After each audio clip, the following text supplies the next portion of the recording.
Penal code, আমরা গত 188 দেখেছিলাম, 189 মনোযোগ দেন সবাই। 189 হচ্ছে সরকারি কর্মচারীকে ক্ষতির হুমকি প্রদান।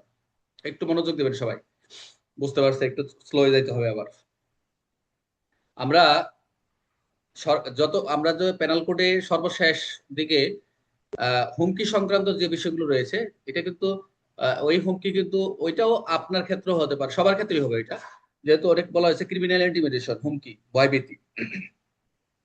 506, যেটা 503-এর কথা বলা রয়েছে, এখানে গিয়ে এই অধ্যায়ে গিয়ে এখানে 189-এর ক্ষেত্রে দেখবেন সরকারি কর্মচারীকে ক্ষতির হুমকি দিচ্ছে। যে যে কেউ দিতে পারে, তার দায়িত্ব পালনে কোনো কাজ করতে বাধ্য, কিন্তু তাকে কাজ না করে তার কাজ বিলম্ব করানো হচ্ছে, তাকে ভয়ভীতি দেখাচ্ছে, হুমকি দিচ্ছে। এই সরকারি কর্মচারীকে যদি হুমকি দেয় 189 ধারায় সে অপরাধী।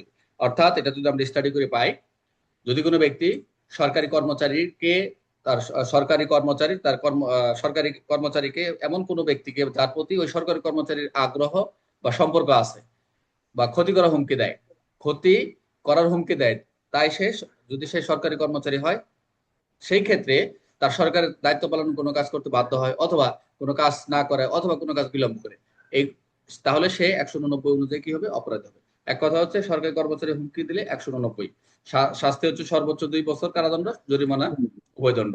উদাহরণটা কি? একজন পুলিশ কর্মকর্তা একজন পুলিশ কর্মকর্তা একজন ব্যক্তির বিরুদ্ধে নাই, টাকা পয়সা নাই। ব্যক্তির বিরুদ্ধে মামলা তদন্ত করেছেন। বললাম তো সমস্যা। একজন পুলিশ কর্মকর্তা একজন ব্যক্তির বিরুদ্ধে মামলা তদন্ত করেছেন, তখন পুলিশ কর্মকর্তা বললে, তুমি যদি মামলাটি বন্ধ না করো তাহলে তোমার পরিবারকে ক্ষতি করবো। এরকম বহু অহরহ রয়েছে, মামলা তদন্ত করতেছে, যে এরকম এরকম বহু থ্রেট আসে পরিবারে। তবে এটা 189 এসে মামলা তার বিরুদ্ধে দিতে পারবে। এক্ষেত্রে 189 অনুযায়ী সরকারি কর্মচারীকে ক্ষতির হুমকি দিয়েছে, তাই সে অপরাধী।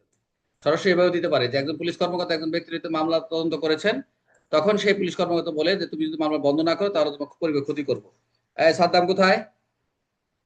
মুস্তাফিজ ভাই কোথায়? মুস্তাফিজ ভাই, মুস্তাফিজ ভাই কোথায়? স্যার আছে স্যার। স্যার এটা আছে পড়েন, স্যার। এটা পড়েন, এই যে একটু বল করছে পড়েন, আমি দিছি, লেখা দিছি, পড়েন।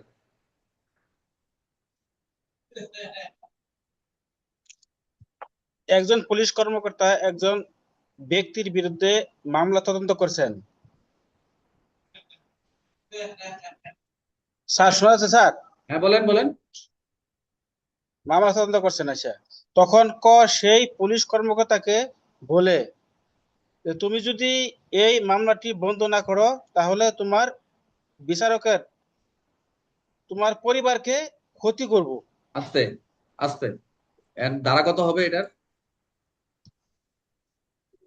স্যার, এটা ধারা কত হবে?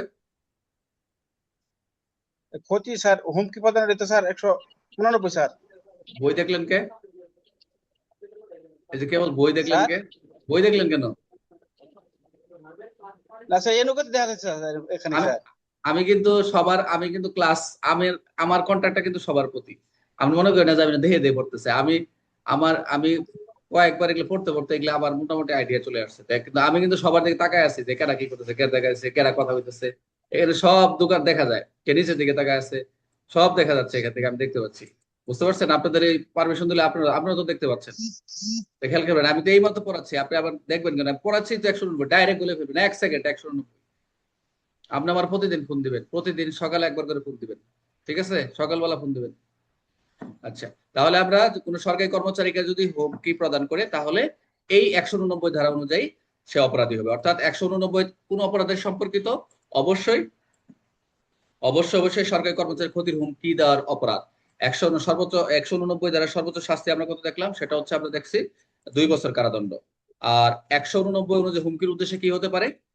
আমরা যে উদ্দেশ্যটা কি, সরকারি কর্মচারী কাজ করতে বাধ্য করা হচ্ছে, কাজ না করতে বাধ্য করা, বিলম্ব করতে বাধ্য করা, এগুলোই কিন্তু সবগুলাই, তাহলে উপরে সবগুলো ভেরি ভেরি ইম্পর্টেন্ট। 190 এই কাজগুলো তাকে করাবে। এবং 190 অনুযায়ী হুমকি কাকে দেওয়া হতে পারে? অবশ্যই সরকারি কর্মচারী পরিচিত বা আগ্রহের ব্যক্তিকেও, পরিচিত সরকারি কর্মচারী পরিচিত বা আগ্রহের ব্যক্তিকেও দিতে পারে। আর 189 এর উদাহরণ কোনটি? আমরা যেটা দেখলাম, পুলিশকে হুমকি দিয়ে তদন্ত বন্ধ করতে বলা, আমরা যেটা দেখি। বুঝতে পারছেন মুস্তাফিজ ভাই? তাহলে 189 কি বলছে? মুস্তাফিজ ভাই 189 কি বলছে?